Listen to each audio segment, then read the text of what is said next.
Hey guys, tonight we begin with the unfortunate life of a medieval thief, a job that promised quick coin and exciting night runs, and usually delivered something else. It was dirty, dangerous, and usually over by the time you turned 23, if you were lucky. So before you get comfortable, take a moment to like the video and subscribe, but only if you genuinely enjoy what I do here. And let me know in the comments where you're tuning in from, and what time it is for you. It's always fascinating to see who's joining us from around the world. Now, dim the lights, maybe turn on a fan for that soft background hum, and let's ease into tonight's journey together. So, you've woken up in medieval Europe, you're broke, you're hungry, and your only marketable skill is owning a functioning pair of legs. Congratulations, you're now a solid candidate for life as a petty thief. But let's be clear, nobody wanted to be a thief. It wasn't a rebellious lifestyle choice.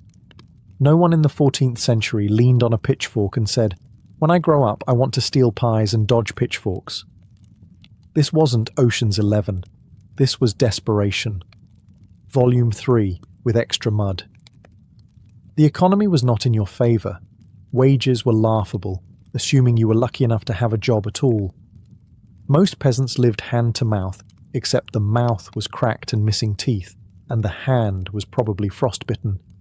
If the harvest failed, or your lord decided taxes should now include your last chicken and half your dignity, you either begged, or started borrowing things that didn't belong to you, permanently. Now, you could try honest work. Sure. But here's the problem. Honest work in medieval times usually involved back-breaking labour for 14 hours a day, followed by a supper of barley paste and judgment. And even then, your employer might pay you with a potato, a handshake, or the promise of good exposure if you worked hard enough. Meanwhile, the baker's coin purse looked awfully full, and unattended. So yes, people stole, not because they were criminal masterminds, but because it was often a choice between theft and slow, ornamental starvation. But the thing is, it didn't take much to become a criminal. Steal a loaf of bread? That's theft. Pick up an apple that fell off a cart? Theft. Chase a runaway chicken and accidentally enter someone else's garden? Guess what? You're now trespassing and probably guilty of poultry conspiracy. And once you dipped a toe into that muddy legal pond, you were marked. You were now that kind of person. And in a time when gossip moved faster than carts and memory was long, especially for drama, it stuck. So, let's say you've committed to the life of theft. You're limber. You're motivated. You've tied a rag around your face to look mysterious.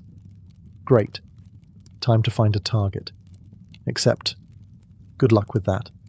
You see, the biggest problem with being a medieval thief, other than the constant risk of hanging, is that nobody had anything worth stealing. Most villagers were poor. Not can't afford new shoes poor. More like, this potato is both dinner and pillow poor. The average peasant owned maybe one pair of trousers, 2 spoons, and a goat named after a family member. Their homes were made of mud, sticks, and optimism. They didn't have jewellery. They didn't have coin purses. Some of them didn't even have purses. They just tied things into bits of cloth and hoped for the best. You might get excited seeing someone in the market with a bulging pouch, only to find it's full of turnip seeds and a dead mouse. Congratulations. You've just risked your life for ingredients and rodent protein.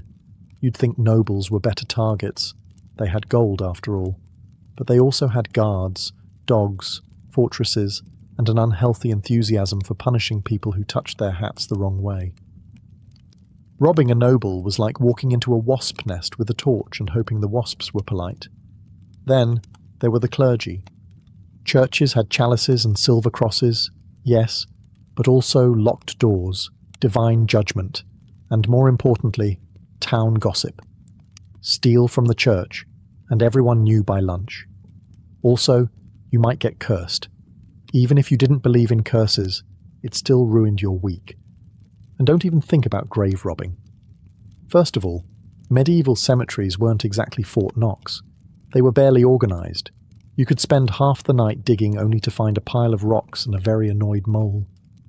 Plus, exhuming bodies meant people assumed you were into dark magic, which came with additional problems. Being a thief in medieval Europe required a certain level of stealth, moving quietly through the shadows, slipping past sleeping guards, vanishing into the mist like a mysterious, misunderstood anti-hero. That was the dream. The reality?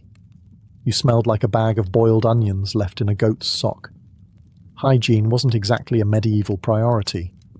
Baths were rare, soap was expensive, and deodorant hadn't been invented yet, unless you counted stuffing your shirt with dried herbs and hoping people mistook you for a mobile salad. And thieves?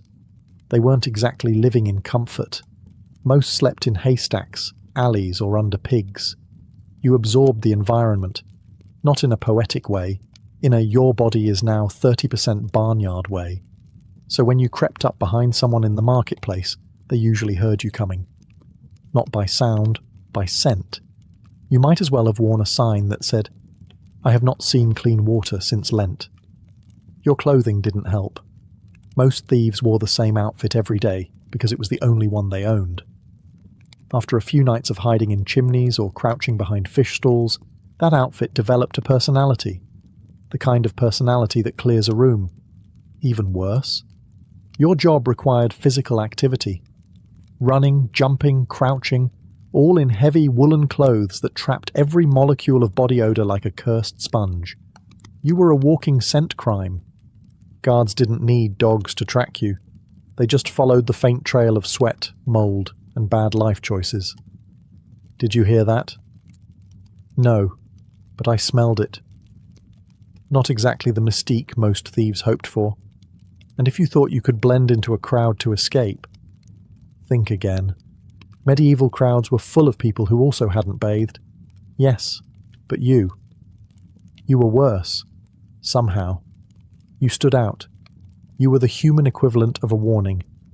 It's hard to be invisible when everyone around you is quietly gagging and opening windows. Dogs. Man's best friend. Unless, of course, you were a medieval thief. In which case, dogs were traitorous furry snitches with teeth. Every village, farmstead and roadside tavern had one.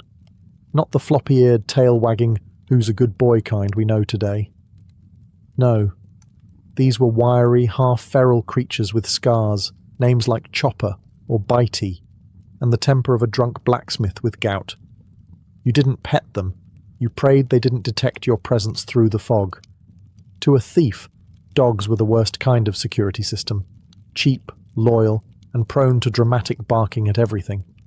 It didn't matter how quiet you were. Step on a twig? Bark.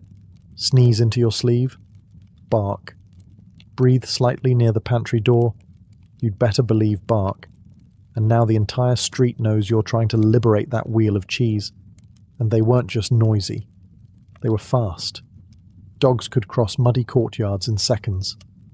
Meanwhile, you're slipping on cabbage leaves and tripping over buckets. Suddenly, the quick job turns into a frantic race between your questionable cardio and a set of yellowed fangs. Getting bitten wasn't even the worst part. The real issue? Once a dog hated you, and they always did. It never forgot. Medieval dogs had memories like grudge-holding grandparents. You could rob a bakery once in spring, and 3 months later, that same dog would be waiting for you outside the alehouse, ready for round 2. Even worse, the townspeople loved their dogs more than their relatives. If a guard dog barked at you, people didn't ask questions. Oh, Bitey's barking. Must be a thief. Grab a pitchfork and tell the priest to prep the confession chair. You couldn't bribe them, reason with them, or outrun them forever. They didn't care if you were just trying to swipe a loaf of bread for your starving sibling. As far as they were concerned, you were an intruder, and your legs were made of chew toys. Here's the ironic thing. Most medieval homes didn't have locks. Not because people were trusting, but because locks were expensive, complex, and usually reserved for things like monasteries, city gates, or chests that definitely contained 3 rusty spoons and a saint's toenail. So you might think, perfect, easy pickings for me, the nimble village sneak thief. Not quite. Because while locks were rare, traps were not. People couldn't afford keys, so they got creative. And by creative, I mean actively hostile. It began with the door itself. Most weren't doors so much as wooden slabs that creaked like tortured souls and groaned when touched. Try opening one quietly, and you'd trigger an audio alarm louder than a cathedral bell. And that was the easy part. Many villagers hung crude bells on strings just inside. A medieval motion detector, if you will. Pull the door. Jingle jangle. Entire household awake. Baby crying. Dog barking. Someone screaming, "Get the pitchfork." You've lost the element of surprise and possibly a finger. Then there were the improvised defences. Some people leaned buckets of water above the door. Others scattered dry twigs across the floor so any sneaky step would crunch like you were stepping on a bowl of angry granola. And in rural areas, traps involved sharp farm tools, low-hanging beams, or, in one recorded case, a welcome mat made of hedgehogs. Let's not forget the poultry alarm system. Chickens. You'd think they'd be neutral. But no. Medieval chickens were nervous, shrieking nightmares that exploded into chaos the moment they sensed movement. One flap, and suddenly the courtyard sounds like a demon choir. And if you ever made it past the door, congratulations, you'd now meet the family goose. Geese were the unholy fusion of burglar alarm, bouncer, and emotional terrorist. They didn't just honk, they charged, fast, with beaks, and they held grudges. In short, the lack of a lock didn't mean welcome. It meant, go ahead, try it, we dare you. Every peasant was a part-time security expert, not because they were paranoid, but because they had stuff worth protecting, and no spare spoons. Let's say you've somehow evaded the angry dog, the suspicious goose, and the door that shrieked like a ghost on fire.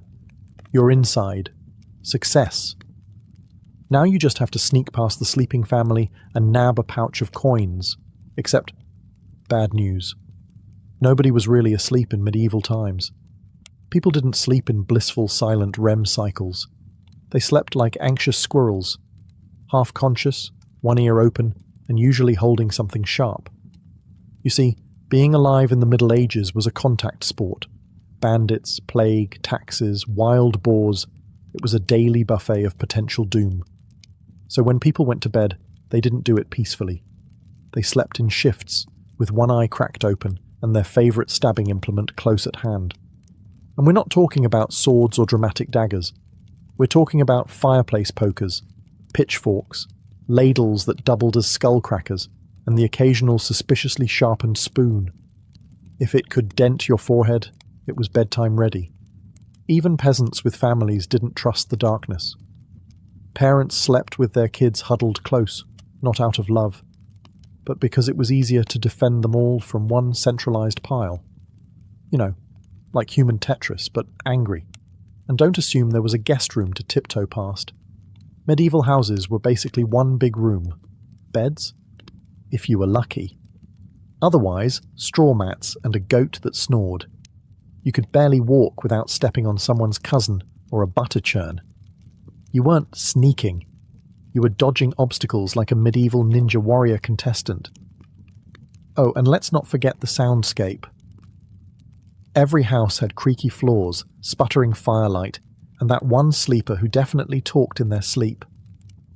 More than one thief was caught mid-heist when someone suddenly shouted, "You stole my pies!" in a dream, and everyone bolted upright. The truth is, no one truly slept deeply in medieval times. They just powered down enough to survive and restart the next miserable day. And if a floorboard creaked at the wrong hour, that wasn't a noise. That was an invitation to attack something. Getting caught as a medieval thief wasn't just a bad day. It was a permanent lifestyle change. And not in the "you learned your lesson" way. More like the "they burned a letter into your face and now even the village goats judge you" way. Yes, branding was real. And not the cool kind where you build a personal aesthetic and Instagram following. No, this was actual red-hot iron pressed into your flesh, courtesy of the local constable with all the bedside manner of a bear trap. Steal once, and you'd be marked for life, usually with a T for thief, a V for vagabond, or sometimes just a nice sizzling stripe across your forehead because creativity was limited, but cruelty was abundant. The point wasn't justice, it was visibility. The medieval justice system believed shame should be portable. That way, everyone knew what you'd done, even if you weren't currently doing it. Think of it like wearing a name tag that says, "Hi, I steal things," only written in scar tissue and judgment. And once you were branded, good luck with everything. Want a job? Nope. Want a room at the inn? Absolutely not. Want to buy a carrot without the vendor nervously checking their inventory? Think again. Even worse, the branding process wasn't always done by professionals. Sometimes it was the local blacksmith after a few ales. Sometimes it was a priest who swore he read about it in a book once. The results varied. Sometimes it looked like a letter. Sometimes it looked like your face had lost a wrestling match with a fireplace. And heaven help you if you got caught a second time. Because now they had to get creative, branding in new places, chopping fingers, shaving half your head, which, by the way, was apparently the medieval equivalent of a social media takedown. In theory, medieval justice had a system.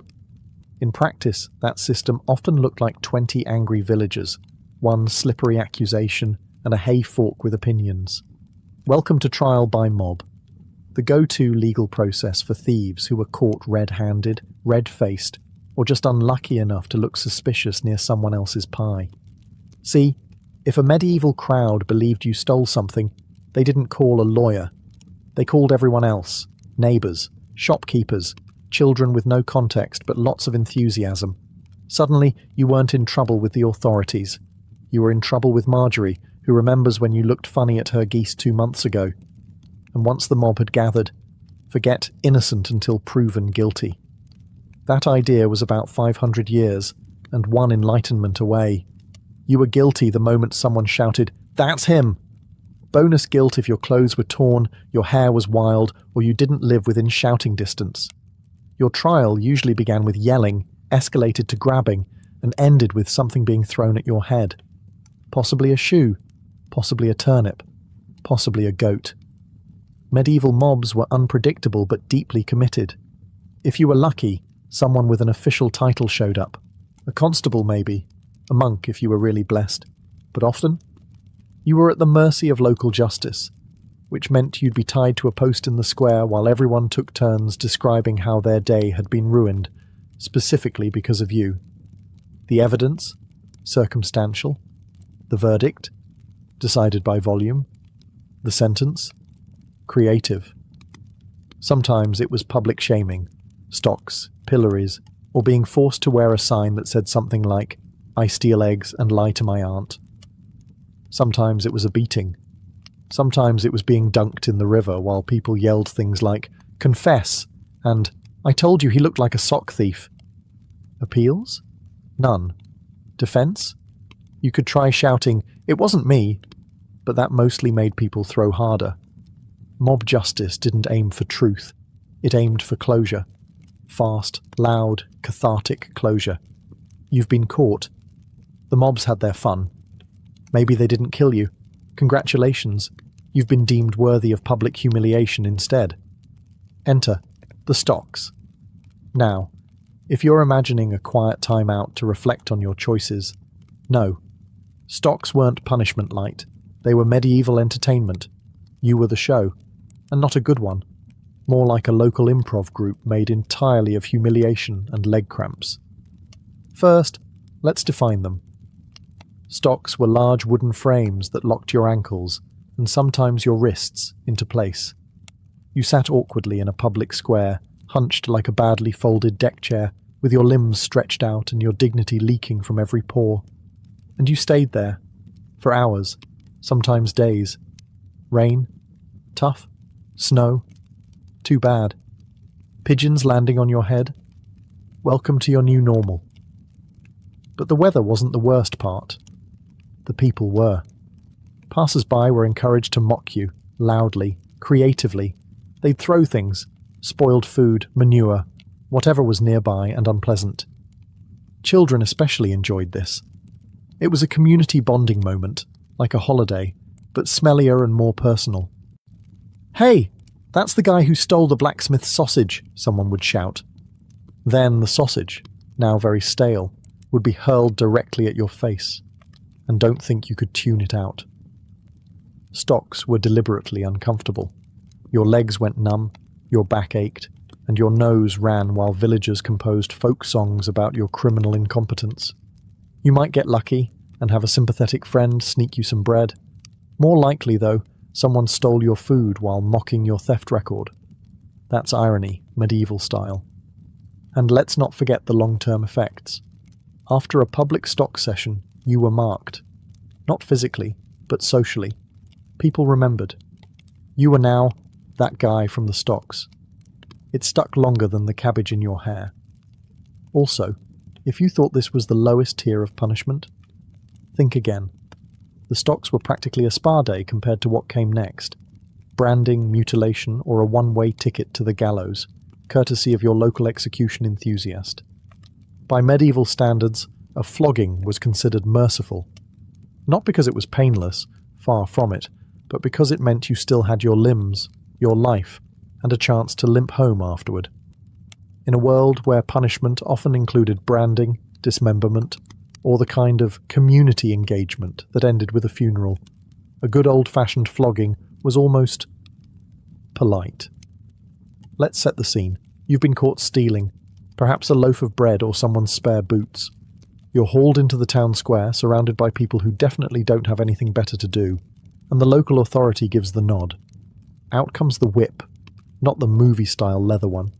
This is more of a rough rope or a strip of knotted hide, wielded by someone who's either very enthusiastic or just having a bad day. You're tied to a post, always a public spot, so the town gets a free show. You might be shirtless, but only because torn clothes aren't great protection. There's no dramatic music, just the sound of rope hitting skin, and someone in the crowd saying something like, "Serves him right." I always suspected he looked like a bread thief. The goal wasn't just pain, it was deterrence. You weren't just being punished, you were being used as a living lesson. "Steal, and this could be you," the lash said, over and over again, like a very violent motivational speaker. The lash count varied, 5, 10, 20, depending on the crime, the mood of the judge, or whether the person administering it had a sore shoulder that day. And if you passed out mid-punishment, that was fine. They'd just pause, splash water on your face, and continue. Hydration was important after all. But here's the thing. If you were flogged, it meant someone had decided not to go further. You weren't locked away forever. You weren't branded or worse. You were punished, yes. But then you were released, bruised, embarrassed, but alive. So you've just swiped a purse, maybe nabbed a wedge of cheese. Excellent. You're on the run. Now what? Well, unless you had a flawlessly timed horse waiting behind the tannery, and let's be honest, you didn't, your getaway looked a lot more like awkward power walking through mud while villagers shouted, "Stop! Thief!" and someone's grandmother tried to trip you with a broom. Medieval towns weren't exactly built for clean escapes. Streets were narrow, twisted, and usually clogged with carts, pigs, or someone arguing loudly with a monk. Cobblestones were uneven, and if it had rained recently, and it always had, you were ankle-deep in a mystery stew of mud, straw, and regret. And footwear. Don't get your hopes up. You were probably wearing worn-out leather shoes tied together with string. Or worse, you were barefoot. Running away from an angry butcher while your feet are actively bleeding is a deeply humbling experience. You might think, "I'll duck into an alley." Great. Except most alleys weren't alleys. They were dead ends. Or worse, communal latrines. Many a daring escape was cut tragically short by an unexpected wall, or a waist-high pile of something best left unnamed. Even if you made it out of the village, the countryside wasn't your friend either. Open fields left you exposed, and forests were full of people exactly like you, who would absolutely rob you the moment you stumbled in with a stolen pie and a limp. It's hard to enjoy the fruits of crime when another criminal is eyeing your fruit. And let's not forget the locals. They didn't sit back and say, "Oh, we'll let the guards handle it." No. Chasing thieves was a team sport. Farmers, merchants, children, that one guy who just really liked shouting, all of them would join the pursuit. And they weren't chasing you out of civic duty. They just wanted to be part of something. So you've made it through the mud, dodged the pitchforks, and maybe even kept the stolen sausage. Time to lie low and regroup. But here's the twist. Medieval criminals weren't a merry band of lovable rogues. They were a grim collection of opportunists, outcasts, and people who would absolutely steal your socks while helping you hide. See, the term organised crime was a little optimistic in medieval Europe. Thieves didn't form elegant guilds or meet in candlelit taverns to discuss codes of honour. They squatted in ruined buildings, fought over crumbs, and turned each other in for half a crust of bread and a pat on the head from the local sheriff. These were not your allies. They were your competition. The more desperate the times, the more dangerous the thieves. You weren't rubbing elbows with Robin Hood. You were huddled next to someone named Rancid Thomas, who once bit a guy over a turnip. And Thomas, he'd sell you out in a heartbeat, and then sell your shoes a minute later. Trust was a luxury, and loyalty came second to self-preservation. If you had a safe hideout, someone would find it and borrow everything. If you had food, you were suddenly everyone's best friend, until you fell asleep. Even worse, these people drew attention. The kind you didn't want. Drunken brawls in the street, shouting about stolen spoons, getting caught and naming every person they'd ever met, including you and your cousin and probably your goat. It was a circus, a badly run one. And if you dared to rise above, to be, say, a thief with a code, you'd still end up lumped in with the worst of them. To the townsfolk, a thief was a thief. It didn't matter if you only stole to survive while others robbed churches and insulted chickens. In the public eye, you were all part of the same smelly, morally bankrupt pie. You might imagine that getting caught meant going to prison. A medieval stone dungeon with iron bars, straw beds, and a tragic roommate named Gareth. Maybe you picture rats, some slow redemption arc, and someone slipping you bread through a slot in the door. Wrong. Medieval prisons weren't punishment. They were holding pens, glorified broom closets for people waiting to be publicly shamed, fined, or if your week was going really badly, executed. If you were lucky enough to land in a prison, and that's a sentence we never thought we'd say, it was less institution and more wet hole in the ground. Literally. Many jails were dug into the earth beneath castles, town halls, or someone's spare barn. Ventilation? Optional? Sanitation? Non-existent. You weren't doing time. You were doing mildew. Forget privacy. You were tossed into a shared pit with whoever else had annoyed the authorities that week. Drunkards, arsonists, suspicious-looking peasants, a guy who accidentally insulted the bishop's horse. All of you packed together like sad, damp sardines. Beds? No. Blankets? Also no. Food? Only if someone felt charitable. Or if your family could bribe the guard with coins, favours, or a particularly fine turnip. Otherwise, you lived off scraps, rainwater, and your own terrible life choices. And then came the boredom. No trials, no schedules, just sitting, waiting, smelling things that could legally be classified as weapons. Sometimes you waited for a trial. Other times, you waited for someone important to remember you were there. Of course, not everyone got a prison cell. If your crime was bad enough, or if the jail was full, you were just chained up outside, in the rain, on display. It was a great opportunity for passing strangers to comment on your moral failings while throwing cabbage. You might think, well, at least I'm not dead. And sure, technically that's a win. But after a week ankle-deep in your own regret, even the town gallows started to feel like an early release program. If you were a medieval thief who finally ran out of luck, or chickens to blame, the end of the line often involved rope, a wooden platform, and a very public calendar event known as Market Day Execution. Yes, the gallows had a schedule. These things were planned. You weren't just quietly removed in the night. Oh no. Your final performance was a community experience. Children were brought along. Vendors sold snacks. If you were particularly infamous, someone might write a rude little ballad about you. The medieval version of going viral. And the worst part? They usually made you wait. You might be told on Monday, "You're being hanged on Friday." So you had the joy of stewing in fear while listening to the guards practice jokes about your last words. By the time Friday rolled around, the whole town had gathered. Not because they hated you personally, though some definitely did, but because executions were a thing. Public punishment was the medieval version of reality TV. Everyone came for the drama, the spectacle, and possibly a roast chicken. Now the gallows themselves were fairly straightforward. A wooden structure, a rope, and a platform that dropped out from under your feet. The key detail? Efficiency.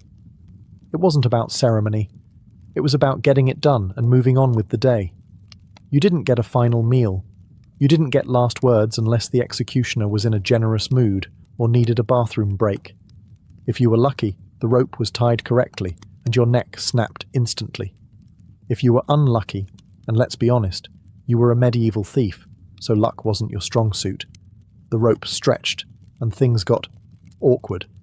And just in case you thought people would forget about you, they didn't. Your body might be left hanging for hours, sometimes days, as a reminder, like a gruesome billboard that said, "Shoplifting, not recommended." Occasionally, a well-meaning cleric might offer last rites. Occasionally, a local artist would sketch the whole thing in disturbing detail. But mostly, it was just you, gravity, and a town full of people whispering, "That's the guy who stole 3 onions." So let's say, somehow, you managed to avoid the dogs, the stocks, the branding iron, the gallows, and every angry goose between here and the city gates. You survived. You even pulled off a few decent hauls. A coin pouch here, a roast duck there. Congratulations. You're what passes for a successful medieval thief. Now what? Retirement? Oh, sweet summer peasant. Retirement was not a thing. There was no pension plan, no seaside cottage to write your memoirs, no peaceful sunset years surrounded by grandchildren asking how you once escaped a bishop's pantry. If you were lucky, you lived long enough to become too slow to steal and too grizzled to be worth arresting. That just meant you graduated to begging, the medieval version of consulting. And even that wasn't easy. Cities had official beggar permits. No, really. If you didn't have one, you were just a criminal with fewer cardio skills. Begging without a license could get you kicked out of town, or into a ditch. Some thieves tried to go straight. Maybe become a labourer.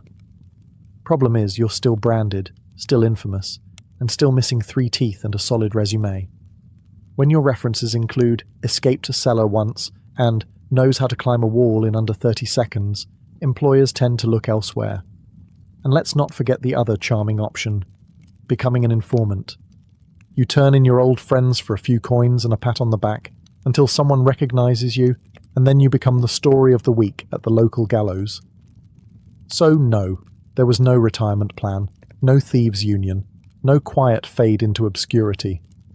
Your options were, keep stealing until you're caught. Try begging and still possibly get caught. Join a mercenary band and probably get stabbed by someone worse than you. Disappear into the forest and become folklore, preferably the mysterious thief who vanished after one last job, though more likely, guy who died in a puddle near a bush. So when people say, crime doesn't pay? In the medieval world, they weren't joking.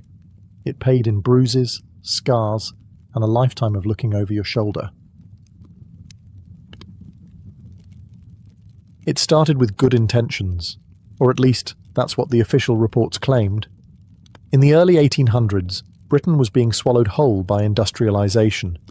Cities like London and Manchester were bursting at the seams, overflowing with factory smoke, horse dung, and something society feared far more than poverty: madness. The old model of dealing with the mentally ill, chaining them in private madhouses, locking them in poorhouses, or hiding them behind closed doors, was no longer enough.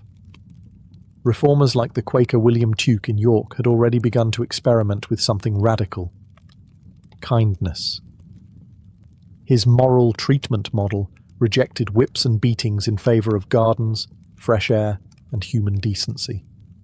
For a moment, it looked like the dawn of a more humane age, but progress has a way of turning sour. The 1808 County Asylums Act changed everything.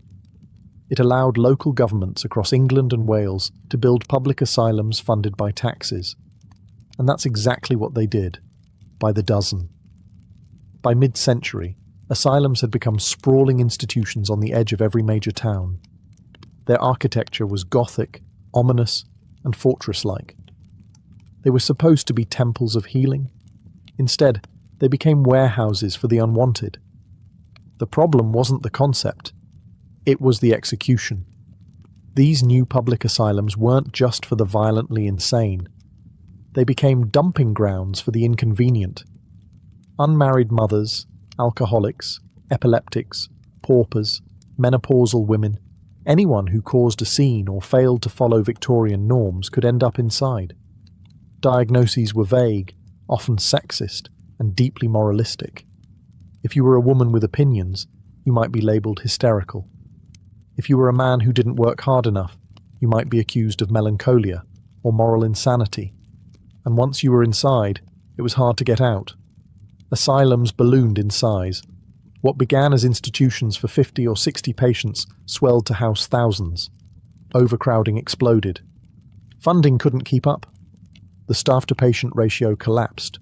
Moral treatment gave way to containment. Straitjackets replaced gardens. Cold baths replaced conversation. In theory, Victorian asylums were a beacon of scientific progress. In practice, they became the padded cells where progress was left to rot. And this was only the beginning. So, what made someone mad in the Victorian era? That depended less on science and more on your social status, gender, and whether your neighbours thought you were a bit odd. Diagnoses in the 19th century were a cocktail of superstition, pseudoscience, and moral judgment. Shaken, not stirred. Medical professionals, known as alienists, had enormous power and shockingly little evidence. They worked from thick manuals listing supposed causes of insanity that included everything from overwork and religious fervour to masturbation and reading novels. Yes, reading novels, especially if you were a woman. Victorian doctors were obsessed with female hysteria, a condition so poorly defined it became a catch-all diagnosis for anything deemed emotionally inconvenient. Mood swings, sexual desire, defiance, grief. A widow who cried too long, hysterical. A woman who resisted her husband's advances, hysterical. An unmarried woman past 30, definitely hysterical. Men, too, weren't safe from moral judgment disguised as medicine. Alcoholism, idleness, self-abuse, or simply being melancholic could all earn a one-way ticket to the asylum. The diagnosis of moral insanity became especially popular. It described those who behaved badly without appearing outwardly delusional. In other words, the Victorian way of saying, "We don't like this guy." Once committed, often by a family member or a local magistrate, the patient was trapped in a system that offered few checks and balances. The legal requirement for commitment? 2 medical certificates. That's it. No court trial, no patient consent, no appeal. There were even cases of women committed by husbands for questioning their authority, or, disturbingly, to get rid of them entirely. Divorce was scandalous and expensive. The asylum was cheaper. Inside, the patient's diagnosis dictated everything: their meals, their cell or room if they were lucky, and even whether they could speak or be spoken to. Those labelled excitable might be kept in silence. The violent were confined to locked rooms. If you were rich or well-connected, you might get a private cell with a window. If not, you shared your cell with dozens, and rats. To the Victorian medical mind, insanity was often rooted in weakness, moral, spiritual, or sexual. Cures were unlikely. Control was the goal. And so, The line between madness and inconvenience blurred. Diagnosis became a tool of social discipline, more about conformity than care. And as we'll soon see, the treatment was often worse than the disease. Once you were labelled insane and locked away, the next step was treatment. But in Victorian mental asylums, that word didn't mean what you think it means. Forget therapy sessions or medication. Treatment was often just a sanitized term for discipline, or punishment disguised as medicine. Early on, some asylums clung to the ideal of moral therapy, which emphasized calm environments, routine, fresh air, and kindness. But as patient numbers exploded and funding shrank, doctors turned to faster, more forceful methods. Cold water immersion was a favorite. Patients were plunged into ice baths, not to refresh them, but to shock their nervous system into submission. Some were kept in tubs for hours, strapped down, trembling and silent. The theory? That madness could be cooled off. The reality? Hypothermia, trauma, and despair. Another popular technique was the tranquilizer chair, a sinister device invented by Dr. Benjamin Rush. Patients were strapped in, often blindfolded, with their limbs restrained, and sometimes a box placed over their heads to block out sound. This was meant to calm the senses. In practice, it was solitary confinement with extra humiliation. Electricity soon entered the mix. Before modern electroconvulsive therapy, Victorians experimented with rudimentary electrical devices, crude and often dangerous. Patients were zapped in an attempt to stimulate dormant brain areas or restore sanity. In reality, it mostly left them frightened, burned, or worse. Bleeding and purging were still in use too, holdovers from medieval medicine. Doctors believed an imbalance in bodily fluids caused madness, so out came the leeches and laxatives. Some even drilled holes into patients' skulls to release pressure, a procedure with roots in ancient trepanation and about the same success rate, 0. For women, treatments often had a deeply sexist edge. Hysteria might be treated with enforced celibacy, genital surgeries, or, if the doctor was particularly depraved, manual stimulation, which gave rise to the invention of the vibrator.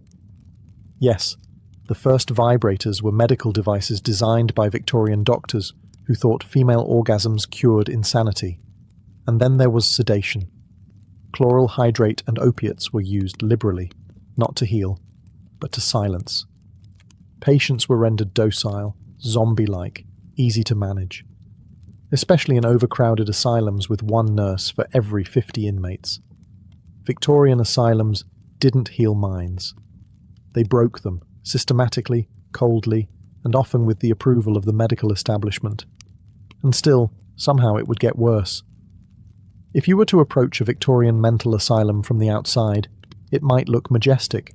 Grand stone facades, manicured gardens, sweeping driveways. But don't be fooled.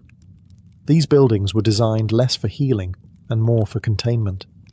The architecture of the Victorian asylum was deeply symbolic. It reflected the era's obsession with order, hierarchy, and surveillance. Many institutions followed a rigid design known as the corridor plan or the pavilion system, a layout that allowed patients to be strictly segregated by gender, diagnosis, or behavior. Women on one wing, men on the other. Quiet patients near the center. Noisy or violent ones pushed to the edges. The asylum was a fortress of discipline. Windows were high and narrow, doors locked from the outside. Hallways echoed with every footstep, amplifying even the smallest sounds. Furniture was bolted to the floors. Beds were iron-framed and thin. There were no personal items, no privacy, and certainly no warmth. Every detail of the structure screamed, "You are not free." At the center of many institutions stood the superintendent's office, always with a view of the wards, a constant reminder that you were being watched. Think of it as a psychological panopticon.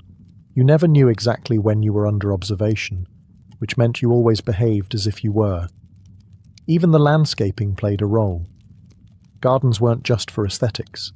They were tools of pacification. Patients were expected to work in them, pruning hedges and hauling soil, as part of their moral rehabilitation. In reality, it was unpaid labour designed to keep them busy and tired. Then came the airing courts, walled outdoor enclosures where patients were marched for fresh air. These weren't spaces of leisure. They were more like outdoor cells. Men and women walked in circles under the gaze of attendants. Talking was discouraged. Laughter was suspicious. Inside the asylum, the rules were suffocating. You needed permission to speak, to sit, to stand, even to use the toilet. Infractions were met with punishment, isolation, restraints, or worse. Even hope became dangerous. Grandiose delusions could include thinking you'd ever leave. The Victorian asylum was a machine, a cold, efficient mechanism designed to categorize, restrain, and forget those deemed unfit for the world outside. And once the door closed behind you, it often stayed that way for life. If you were a woman in Victorian Britain, the asylum loomed like a silent threat behind every social misstep. The 19th century was a golden age for patriarchy. Women were expected to be docile, obedient, and quietly miserable. Anything outside that narrow ideal, too loud, too sexual, too sad, too clever, could be interpreted as madness. And the asylum was always hiring. Husbands could commit their wives with frightening ease. All it took were 2 medical signatures, no trial, no defense, no requirement for evidence. In one infamous case, a woman was institutionalized for having religious excitement after attending too many church services. In another, a wife was locked up for arguing about money. But not all cases were so benignly absurd. Some were horrifying. Women who had experienced trauma, sexual abuse, postpartum depression, or miscarriages were often accused of hysteria. Rather than being given support, they were locked away, subjected to invasive cures, and left to rot in understaffed wards. Victorian medicine didn't treat their pain, it pathologized it. Even menopause was suspect. Doctors labelled it a dangerous time for female mental instability. Mood swings, hot flashes, and irritability were treated not as natural processes, but as signs of climacteric insanity. Translation: middle-aged women had lost their minds and must be restrained. Teenage girls didn't fare better. A rebellious daughter, too flirtatious or too bookish, might be sent to an asylum for her own good. Once inside, her youth and vulnerability made her especially susceptible to abuse, from both staff and other patients, and she might never leave. Sexuality was perhaps the most common justification for locking women away. The Victorian era was obsessed with female chastity, and any deviation from this ideal, real or imagined, was grounds for medicalized confinement. Masturbation, infidelity, even excessive romantic imagination were treated as symptoms of madness. Treatment methods often doubled as sexual control. Doctors performed clitoridectomies and other surgeries, claiming they cured hysteria or nymphomania. In reality, they were acts of violence designed to erase pleasure and enforce submission. The asylum became a tool of social control, especially for women, a place where inconvenient wives, curious daughters, and grieving mothers could be removed, silenced, and forgotten. The walls didn't just contain madness, they institutionalized misogyny, and no one on the outside dared ask too many questions. When we picture Victorian asylums, we often imagine adults pacing the corridors in nightgowns, whispering to themselves or staring out barred windows. But many of the most overlooked victims were at both ends of life's timeline, the very young and the very old. Children were not spared the asylum's reach. Victorian society didn't fully recognize childhood as a distinct psychological stage. A child who was too unruly, slow to learn, or showed signs of neurological disorders like epilepsy or autism was often labelled idiotic or feeble-minded. There was little understanding and even less compassion. Entire wings of asylums and later separate institutions called idiot asylums were built to house these children. Their treatments were basic at best, abusive at worst. Many were left to rock in corners, or restrained for hours. Education was limited to repetitive tasks, if offered at all. Some were sterilized in the name of eugenics.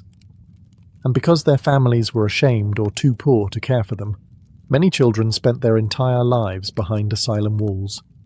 Then there were the elderly, especially those suffering from what we now recognize as dementia, Parkinson's, or age-related psychosis.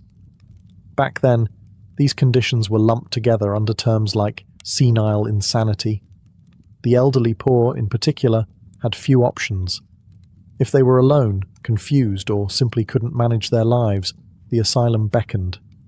Victorian workhouses were often the first stop, brutal institutions designed to punish poverty. But when an older person began to show signs of mental deterioration, the workhouse would pass them along to the asylum system. There, they were locked away with little hope of release or specialized care. Inmates too young to understand, or too old to resist shared overcrowded dormitories, endured the same regimens, and were often forgotten entirely. Lacking advocates, these groups suffered in silence.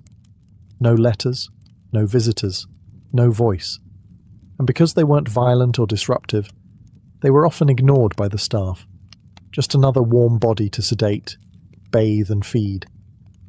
These patients weren't treated as individuals. They were considered burdens, mouths to feed in a system already stretched to its breaking point. In many asylums, children died of neglect, elderly patients died of exposure, and no one kept proper records. In a world obsessed with order and morality, youth and age were just two more ways to fall short, and two more reasons to be locked away. Not everyone turned a blind eye to the horrors inside the asylum walls. By the mid to late 19th century, cracks had begun to show in the public image of mental institutions. Scandals leaked out. Patients were found dead under suspicious circumstances. Whistleblowers began to speak up, and reformers seized the moment. One of the earliest and most vocal advocates for change was Dorothea Dix, an American activist who toured British institutions and was appalled by what she saw. She wasn't alone. In England, figures like Louisa Lowe and John Percival, the son of a British Prime Minister who had himself been institutionalized, began publishing pamphlets and testimonies that exposed abuse, false imprisonments, and unspeakable living conditions. These accounts were damning.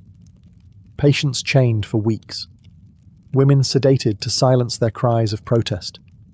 Sanitary conditions that rivaled those of prisons, or worse.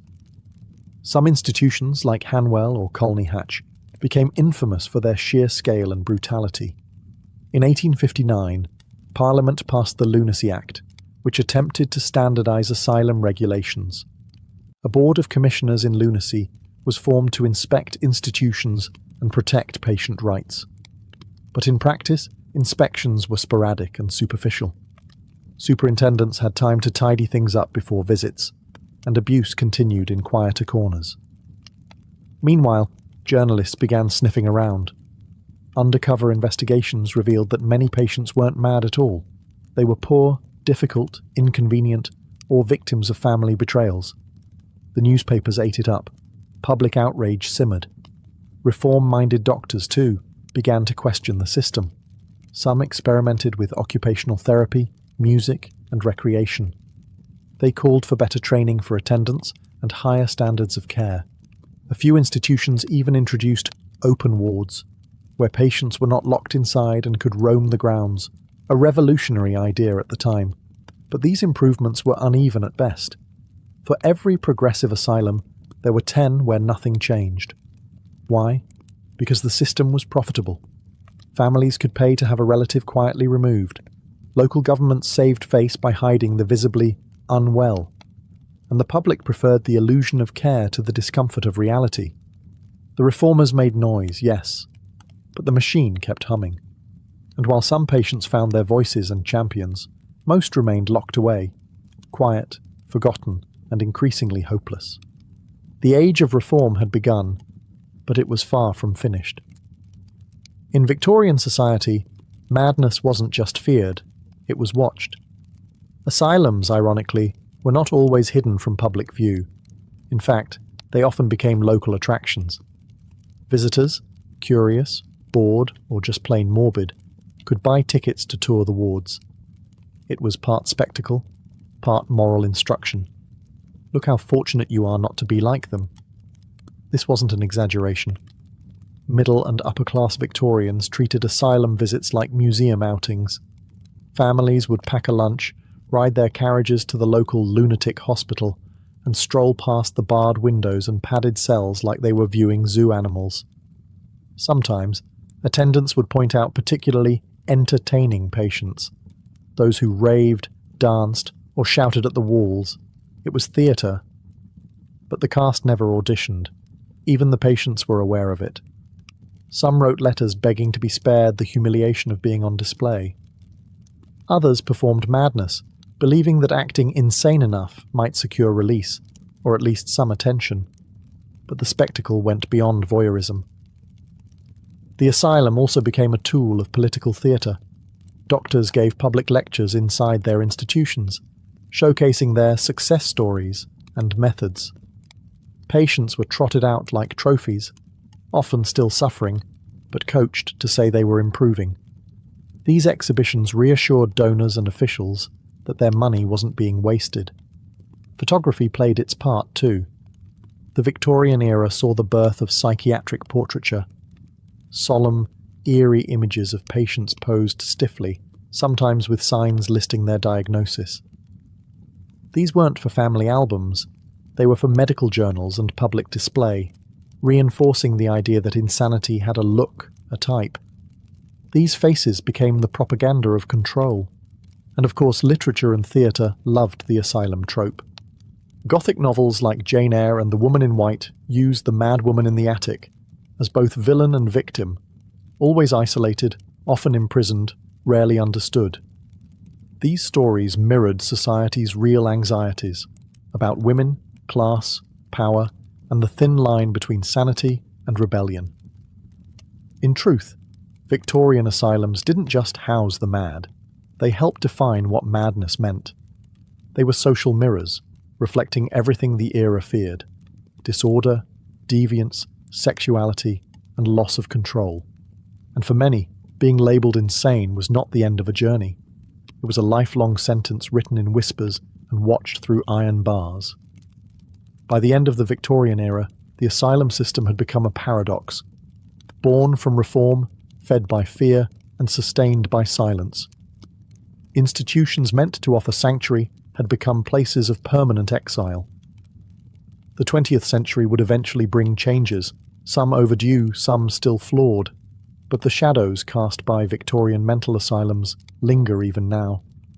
Many of the beliefs that shaped those institutions didn't vanish overnight. Ideas about undesirable behaviour, gender roles, and moral madness slowly bled into modern psychiatry, into criminal justice, even into how families handled illness behind closed doors. Many Victorian-era asylums stood for decades beyond their prime, vast crumbling buildings that became symbols of everything that went wrong. Some were converted into housing, others were demolished. A few were simply abandoned, their corridors left to rot with the graffiti of time still etched in the paint. But what about the people? Tens of thousands died inside those institutions, some from illness, some from abuse, many from sheer neglect. Their graves were often unmarked. Their files, if they survived, are now stored in archives, with tragic footnotes like "never spoke again" or "believed to be possessed." They vanished behind stone walls, and history moved on. Yet their stories matter. Because the Victorian asylum wasn't just a physical structure, it was a cultural machine. One that taught society how to treat the vulnerable, isolate them, silence them, punish them for being inconvenient. And while we like to believe we've evolved, echoes of that system remain. In underfunded mental health care, in stigma, in families too ashamed to speak openly, in prisons overflowing with the mentally ill. There's no simple moral to the tale. The Victorians weren't cartoon villains. Many doctors truly believed they were helping. Some were kind. Some patients did improve, but intention doesn't erase impact. and what started as an attempt at compassion became a machinery of confinement, brutal, sprawling, and deeply human in its failures. Today we walk past the ruins of those asylums and barely glance at the plaques, but if you stop, you might feel it, that strange, heavy stillness. The residue of stories untold, lives forgotten, voices that were never heard. And maybe that's the legacy worth remembering, not just the institutions, but the people inside them. Because in the end, what we choose to forget says just as much as what we remember. Cthulhun was not your average royal. From the moment of her birth around the year 1260, she was destined to defy expectations, not just as a woman, but as a warrior. She was born into the heart of the Mongol world, a nomadic empire that had conquered much of Eurasia in a single century. Her father, Kaidu Khan, was no minor chieftain. He was a formidable leader in his own right, a direct descendant of Ögedei Khan, Genghis Khan's third son. Kaidu ruled over the Chagatai Khanate in Central Asia and was a fierce rival of his cousin, Kublai Khan, who ruled the wealthier eastern domains from China. The Mongol world was vast, but divided, and Kaidu was determined to preserve the traditional ways of the steppe, rugged, mobile, and rooted in martial prowess. From a young age, Cthulhun was raised not as a sheltered princess, but as a warrior. In Mongol culture, girls were taught to ride almost as soon as they could walk. Archery, horseback hunting, and battlefield tactics were not exclusive to boys. But Cthulhun took things further. She didn't just learn to fight, she excelled at it. By her teenage years, she was riding beside her father on military campaigns, commanding troops, and earning a reputation not just as a noblewoman, but as a devastating force of nature. According to chroniclers like Marco Polo and Rashid al-Din, Cthulhun stood out even among the hardened warriors of her time. Her physical strength was legendary. She could pin grown men to the ground in wrestling matches. She could gallop into battle wielding a bow or spear with deadly precision. And she wasn't just a sideshow. She was a commander, feared by her enemies and respected by her allies. Her upbringing was unique in the Mongol world, but not entirely unprecedented. Mongol women had always enjoyed more freedom than their counterparts in Europe or the Islamic world. Still, Cthulhun shattered even those boundaries. She wasn't content to remain in the background, managing domestic affairs. She wanted to fight, lead, and challenge the very idea of what a royal woman could be. She was the daughter of a Khan, but she was also her own kind of conqueror, and soon the entire steppe would know her name. Of all the stories surrounding Cthulhun, one tale echoes louder than the rest, a tale that turned her from warrior to legend. By the time she reached marriageable age, Cthulhun had already proven herself in battle, outmaneuvered rival commanders, and solidified her place beside her father as a trusted military advisor. Yet one question lingered in the minds of every neighbouring ruler and royal court. Who would marry her? Cthulhun had an answer. She would only marry a man who could defeat her in wrestling. Not archery, not swordplay. Wrestling. This wasn't just a game. Mongol wrestling, or Burk, was an elite sport, one of the three manly skills alongside archery and horsemanship. It required strength, balance, endurance, and ferocious will. Matches could last for hours, and Cthulhun didn't just participate, she dominated. She made her challenge public. Any man who wished to marry her must first best her on the wrestling field. If they lost, they had to forfeit a large number of horses, usually 100, but some legends say even more. And lose they did, one after another. Strongmen, warriors, nobles, each came with confidence and left with bruises and broken pride.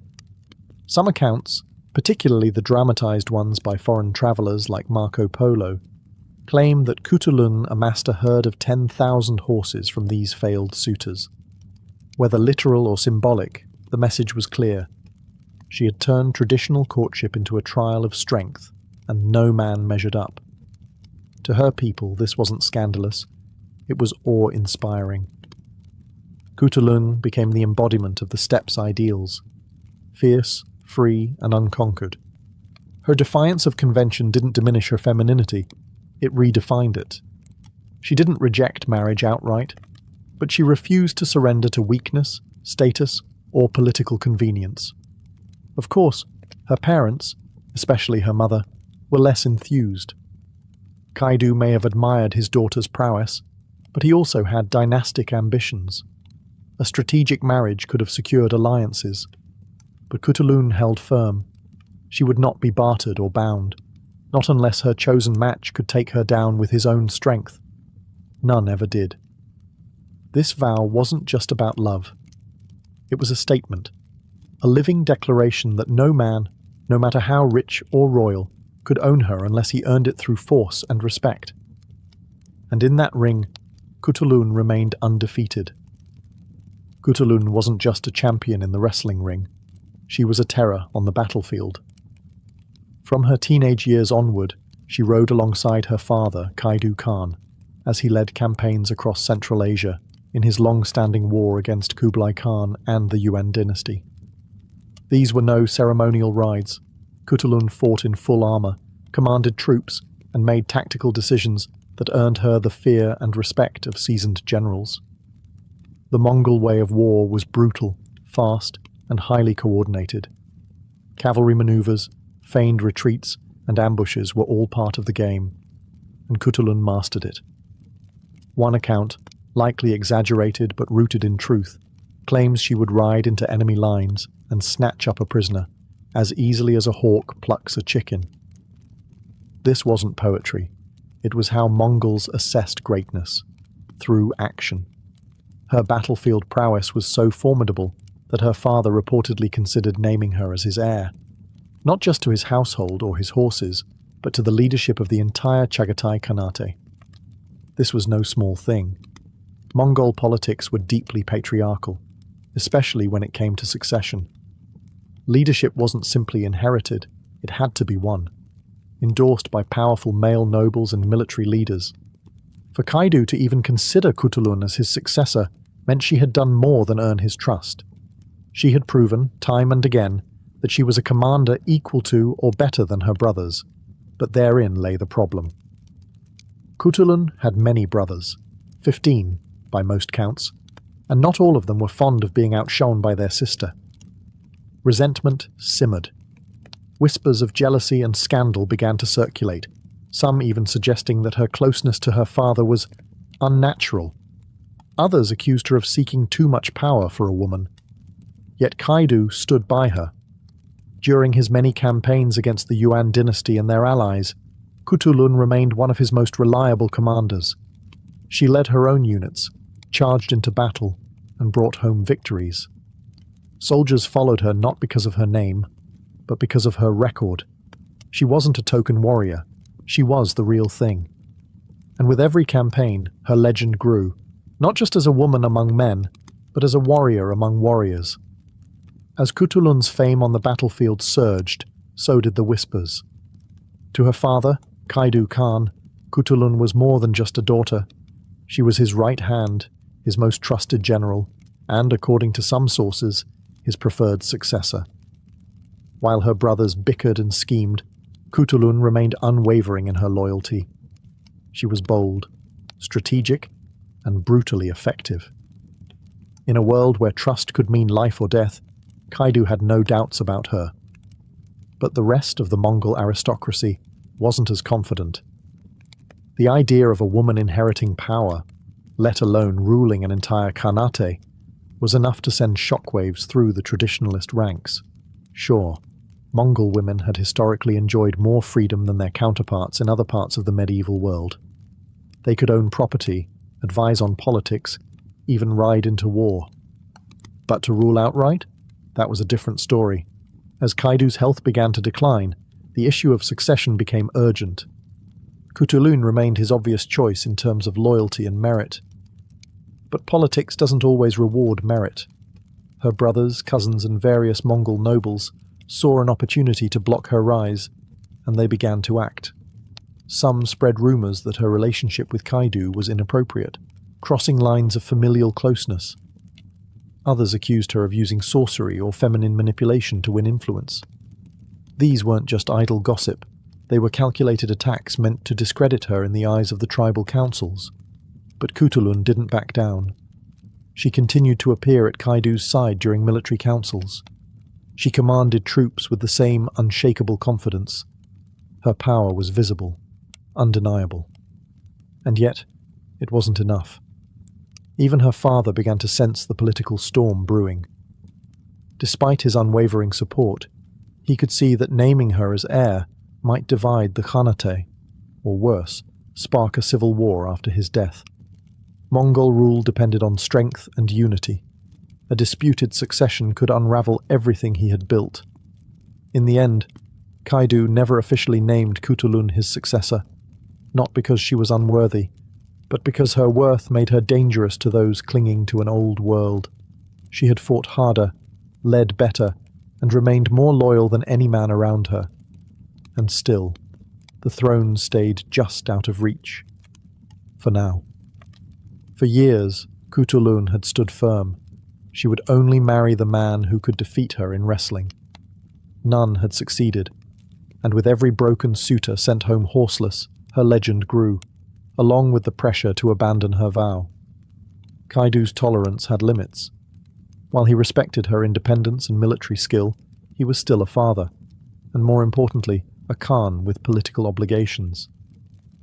The Mongol world was built on strategic marriages, and Kaidu needed alliances to strengthen his hold against Kublai Khan and rival tribes. Having an unmarried daughter, even one as formidable as Kutulun, left a glaring opportunity untapped. Eventually, the tension became too great to ignore.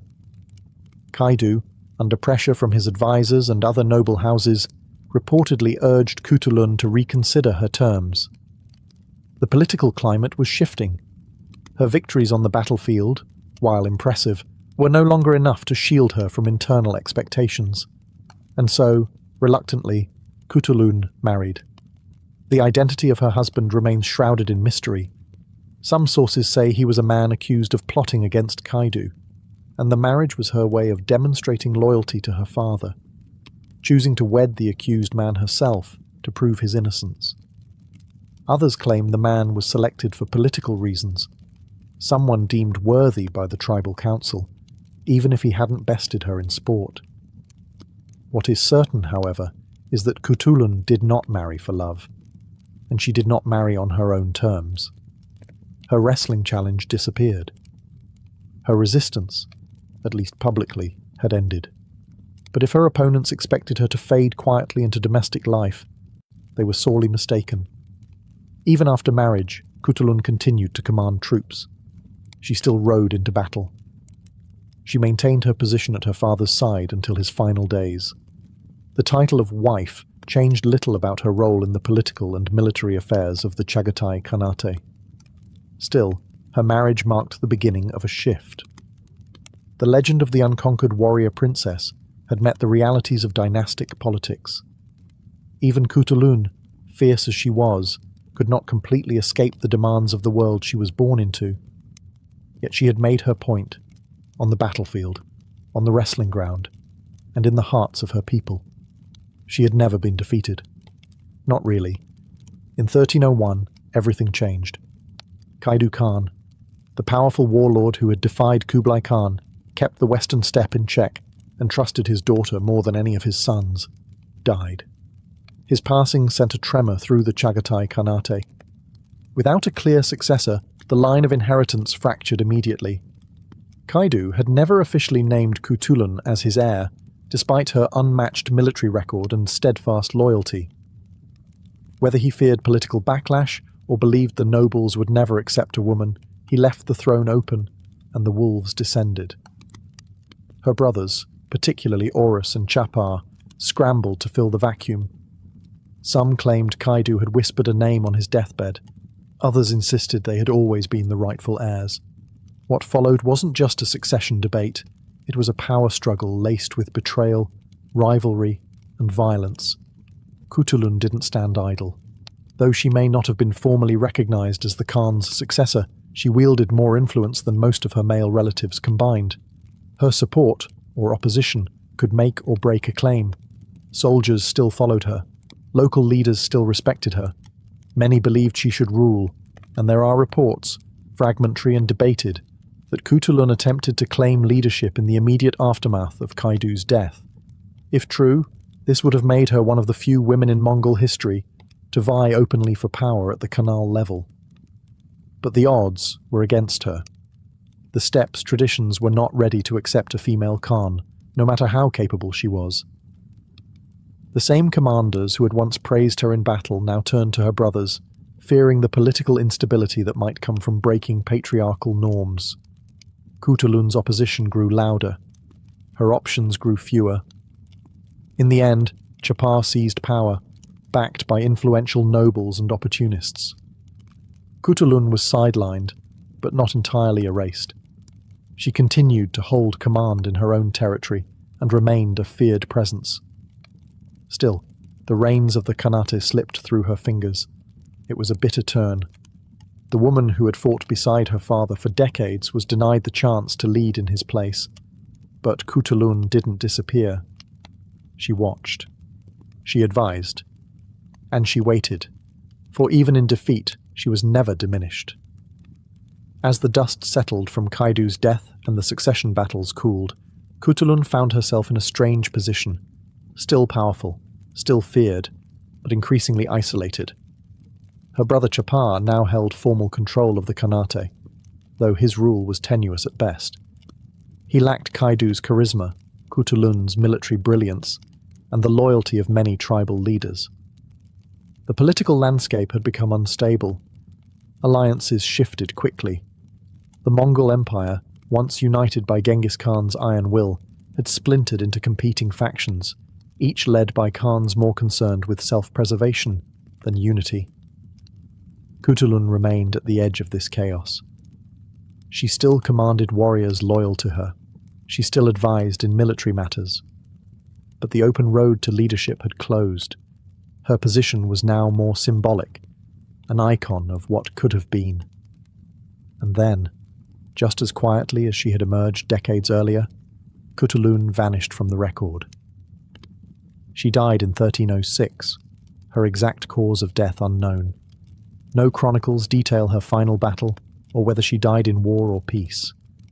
There were no grand funerals recorded, no epics composed at the time. Just a sudden silence. Some speculate she was assassinated by political enemies.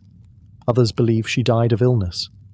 A few wonder if she chose exile, retreating into obscurity once it became clear that her time had passed.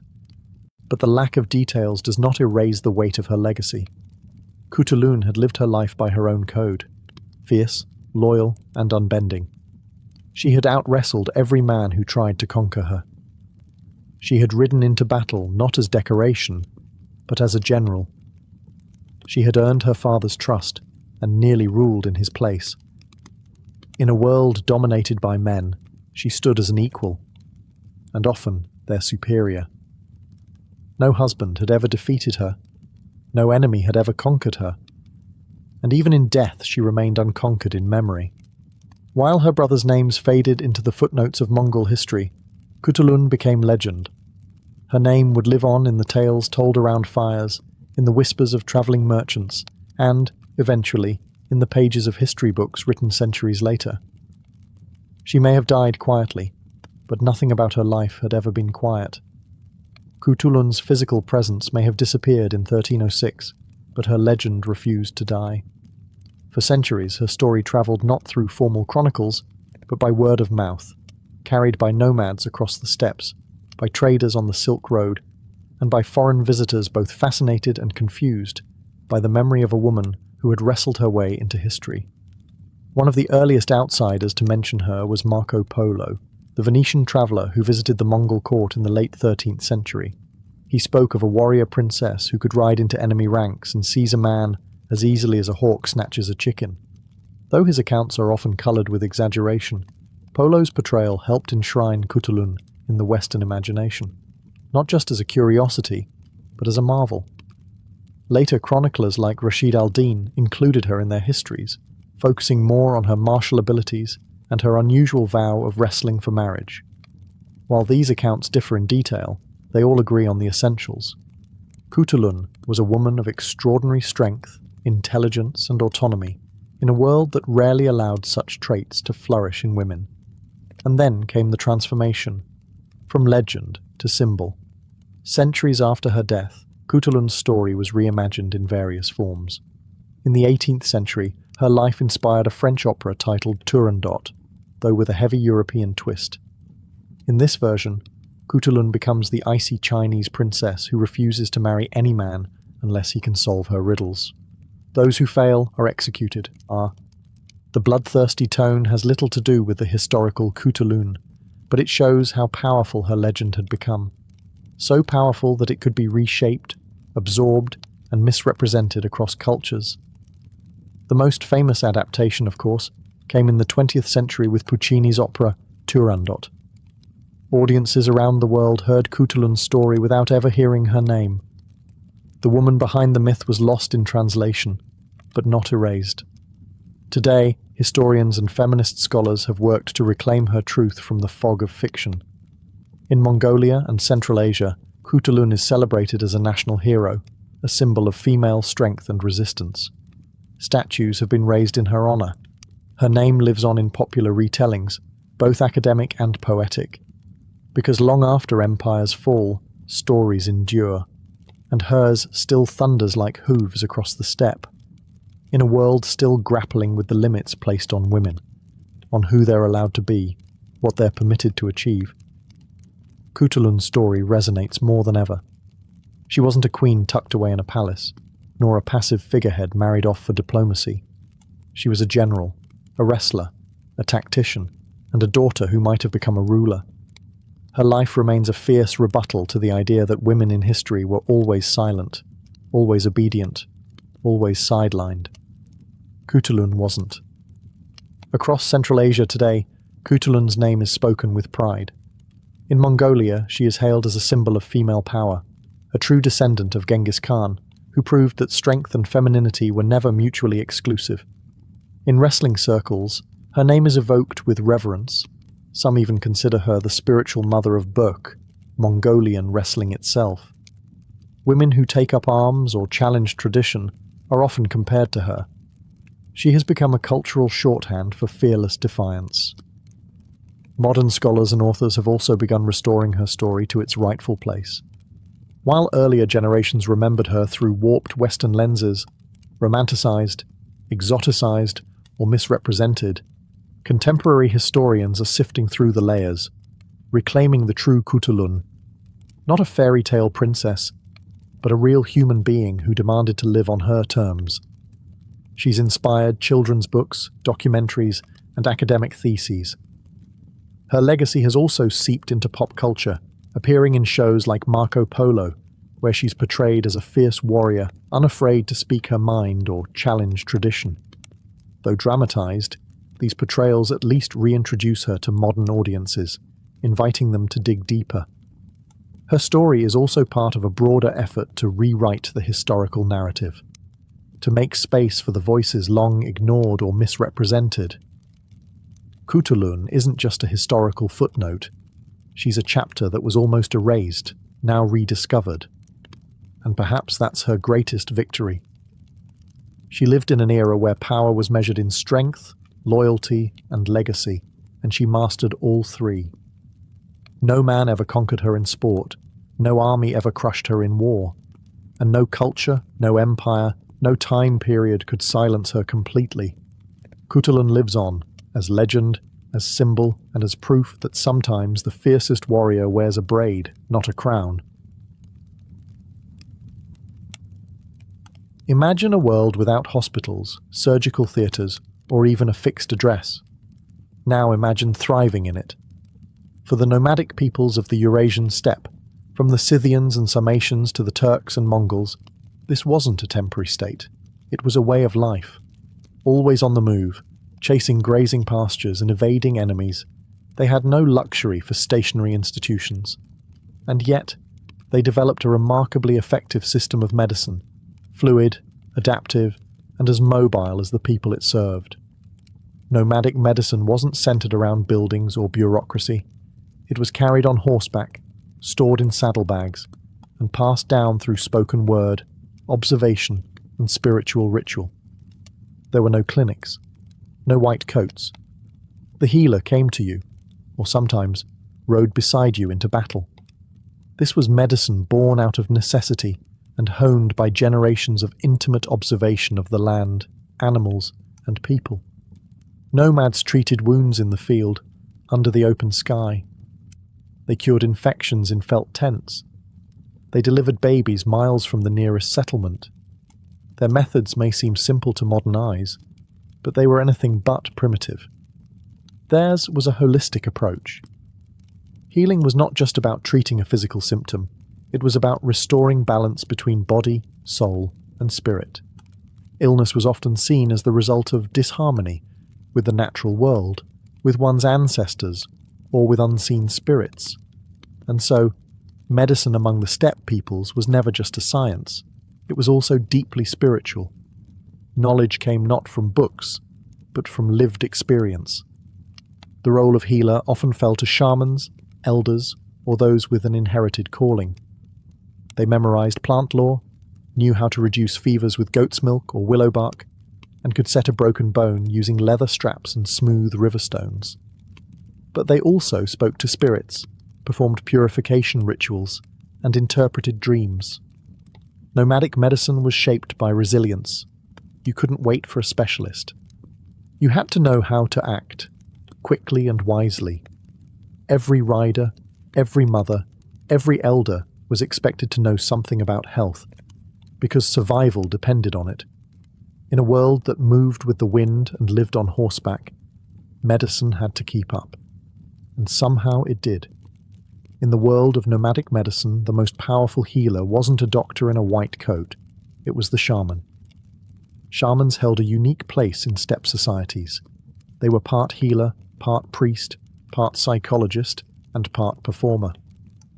Often chosen through visions, dreams, or signs of spiritual sensitivity, shamans were believed to walk between worlds, the physical and the spiritual, the living and the dead, the seen and the unseen. To a nomadic community, illness wasn't just a biological problem. It could be the result of offending a spirit, angering an ancestor, or being struck by the malevolent gaze of an evil eye. Physical symptoms were interpreted through a spiritual lens. That's where the shaman came in.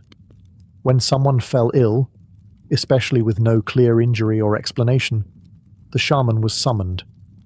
Dressed in elaborate robes made of fur, feathers, bones, and bells, they would enter a trance, sometimes with the help of rhythmic drumming, chanting, or inhaling smoke from sacred herbs.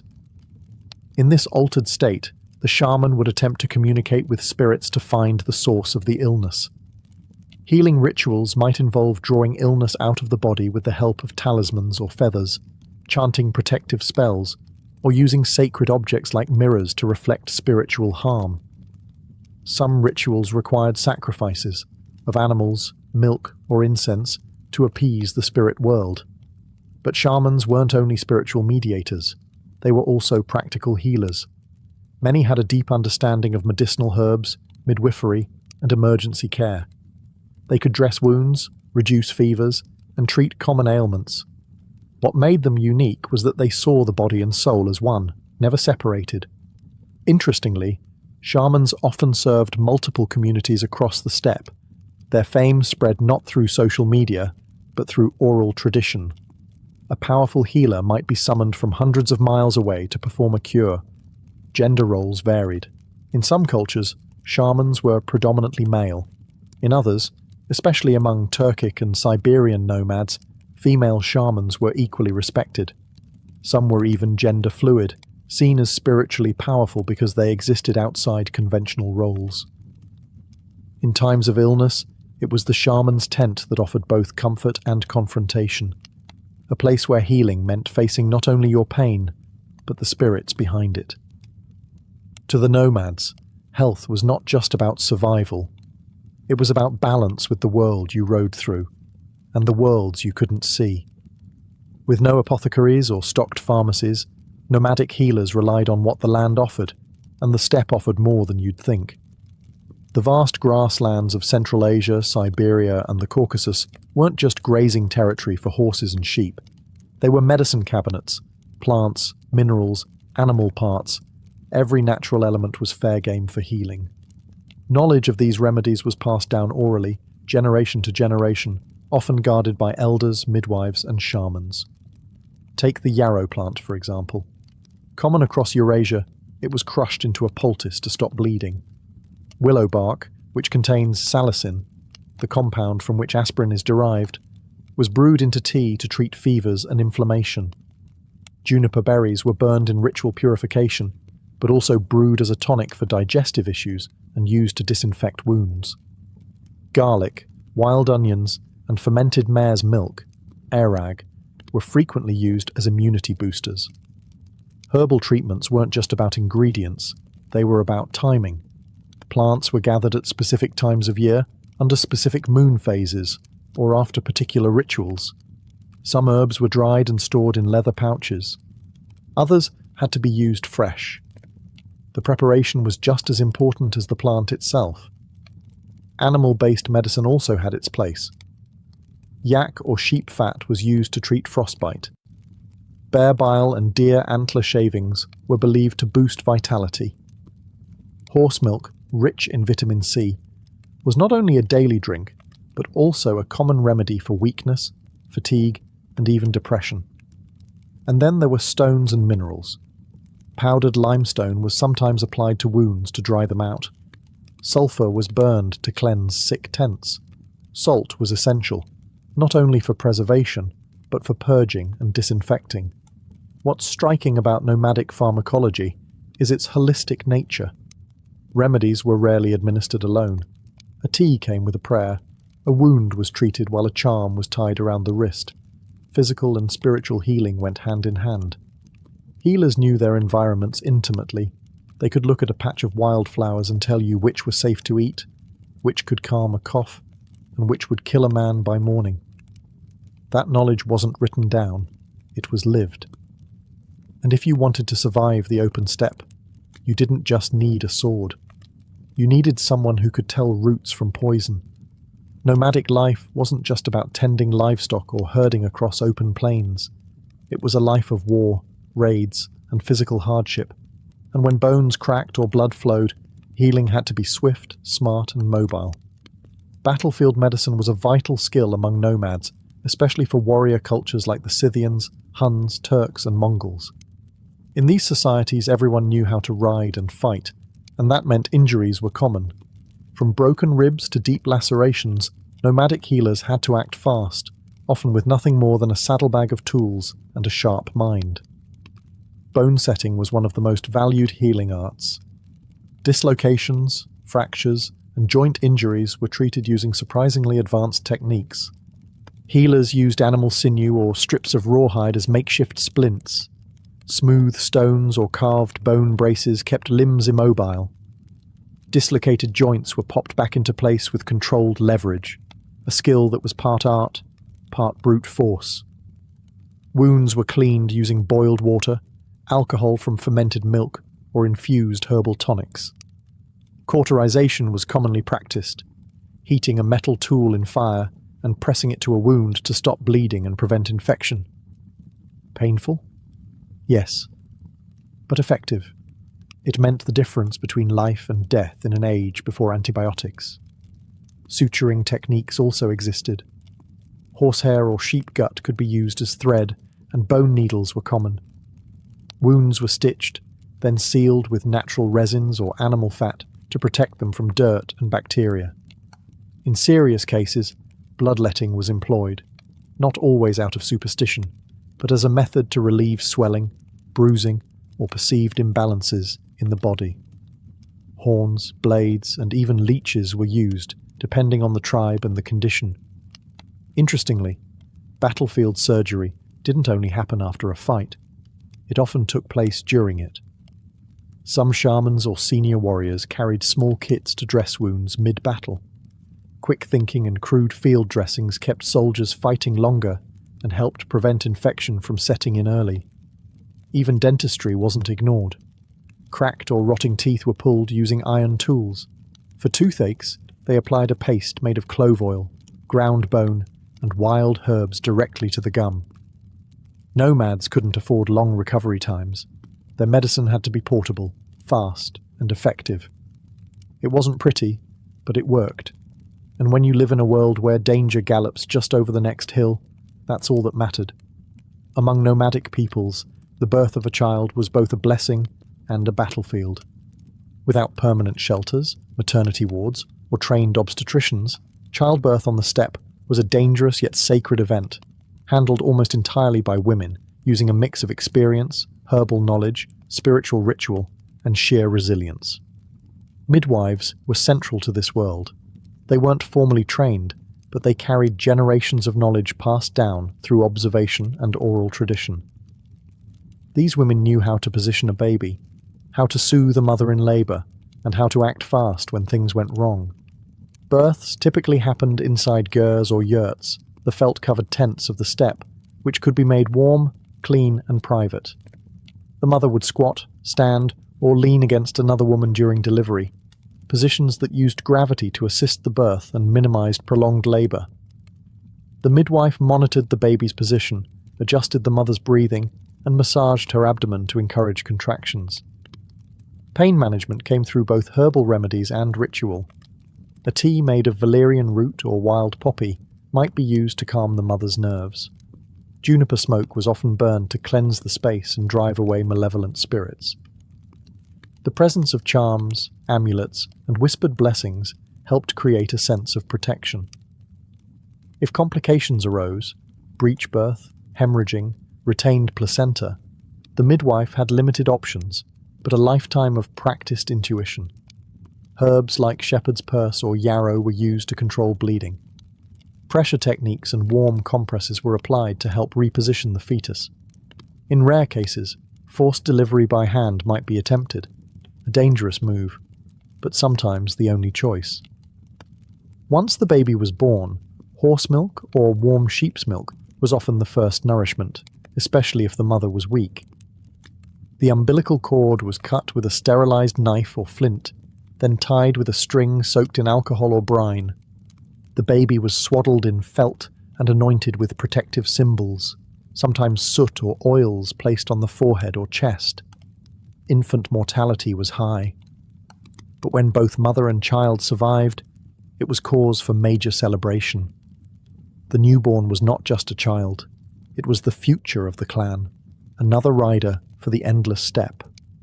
And for nomads, that meant everything. Not all illnesses came from wounds or weather. Sometimes, the body broke without explanation. A man would grow weak despite eating well. A child would stop speaking. A warrior would suffer nightmares and refuse to ride. These were not just illnesses, they were signs of a spirit sickness. For the nomads of the steppe, the invisible was just as real as the visible. They believed that spiritual imbalance, curses, or offended ancestors could manifest as disease. This wasn't superstition. It was an integrated part of their worldview, where health depended on harmony between the physical and the spiritual. When someone fell mysteriously ill, they didn't always call the midwife or the bone setter. They called the shaman. The shaman would examine the symptoms, not just physical ones, but emotional and behavioral changes. Was the patient talking to unseen things? Had they become withdrawn? Were they unusually angry or afraid? These were signs that the illness came from another world. Diagnosis involved ritual. The shaman might burn herbs like mugwort or juniper, chant to the ancestors, or use objects like bones, mirrors, or drums to read the spirit world. The illness could be caused by a wandering soul, an angry ancestor, or a demonic force. Sometimes it was said that the person's soul had left the body and become lost. To heal, the shaman performed soul retrieval rituals. These were dramatic events. The shaman might don elaborate costumes, mimic the behavior of animals, or speak in strange voices. All of this was intended to draw the spirit's attention, negotiate its return, or chase away harmful forces. Talismans were placed under pillows. Protective tattoos were drawn. Salt circles were laid around the yurt. Some shamans used animal sacrifices, offering the blood of a lamb or goat to appease the spirit realm. For more common spiritual afflictions like nightmares, infertility, or melancholy, smaller rituals were held. Dreamcatcher-like charms made of bones, feathers, and thread were hung over sleeping areas. Special songs were sung. Milk or vodka was poured as an offering to the spirits. What modern medicine might call trauma, depression, or psychosis, nomadic societies treated through story, ritual, and deep communal care. The illness was not just yours. It affected the tribe. And healing meant bringing the whole world back into balance. In the absence of medical schools or written manuals, how did nomadic societies preserve and pass down medical knowledge? The answer: collective memory. Nomadic medicine was not centralized in universities or locked away in elite circles. It lived in the mouths of elders, in the hands of mothers, and in the practices of every rider, hunter, and healer. It was communal, taught through demonstration, remembered through story, and refined through lived experience on the open steppe. Children grew up watching injuries treated after horse falls, or fevers soothed with herbal steam. By the time they reached adulthood, they knew the basics: how to stop bleeding with moss, how to prepare a root tea for stomach cramps, how to recognize the signs of a spiritual affliction. Knowledge wasn't given through formal lessons, it was embedded in daily life. Elders played a crucial role. Grandmothers especially were often walking encyclopedias of medicinal knowledge. They knew which plants to gather in spring, how to prepare a poultice for swollen joints, or how to ease childbirth pains with rhythmic chanting and breath control. Many acted as informal doctors within the clan, treating ailments while telling stories that carried layers of coded advice and health wisdom. Shamans trained apprentices, not through classrooms, but through mentorship. A chosen pupil might spend years learning how to interpret dreams, prepare ritual tools, or enter trance states safely. The training was personal, intuitive, and deeply spiritual. There were no exams, but failure could mean disaster for both patient and healer. The communal nature of knowledge also meant that nomadic medicine could adapt. If a new herb was discovered while migrating to unfamiliar lands, its effects were tested, documented orally, and shared. A new treatment might be tried on a sick animal before a human. If it worked, it became part of the tribe's living knowledge. This oral tradition had its vulnerabilities. Disease outbreaks could wipe out entire family lines and their medicinal wisdom with them. But it also had its strengths. It was flexible, dynamic, and resilient. It could travel with the tribe, change with the seasons, and adapt to new threats. In a world where everything moved, the one constant was memory, not written in books, but in the rhythm of everyday life. A knowledge passed not by pen, but by firelight, sweat, and story. For nomadic societies, animals weren't just companions or commodities, they were lifelines. Horses, sheep, yaks, goats, and camels formed the backbone of steppe economies, culture, and even spiritual life. So naturally, caring for animal health was just as critical as healing human wounds, sometimes more so. Animal medicine was a highly developed parallel system, often overseen by the same people who treated human ailments. In fact, the line between veterinary and human medicine was blurred. If something could heal a sick goat, it might work for a person, and vice versa. The bond between rider and horse especially shaped a deep understanding of physiology, trauma, and recovery. Common illnesses like hoof rot, skin infections, respiratory issues, or parasites were treated with herbal mixtures, poultices, and smoke. Burned juniper and wormwood smoke wasn't just used for humans, it was also waved over stables to disinfect the air and repel pests. Fleas and ticks were driven off with crushed garlic rubbed into the animal's fur or skin. For deeper infections or open wounds, healers might use heated metal to cauterize, just like with humans. Horse fat or sheep tallow was applied to wounds to prevent cracking and promote healing, especially in winter. Broken bones in animals were rare but not impossible, and were treated with wooden braces and tightly wrapped leather bindings, followed by enforced rest. The animal might be hobbled or kept close to camp while it healed. colic in horses, a potentially fatal condition, was treated with massaging, herbal tonics, and in some cases, forced walking to restart the digestive system. For milk animals, mastitis, a breast infection, was known and treated with warm compresses and constant milking to relieve pressure. What's remarkable is that these treatments were learned without books, lab testing, or diagnostics. They came from generational observation and close living with animals. A nomadic herder could look at a camel's gait and know something was wrong.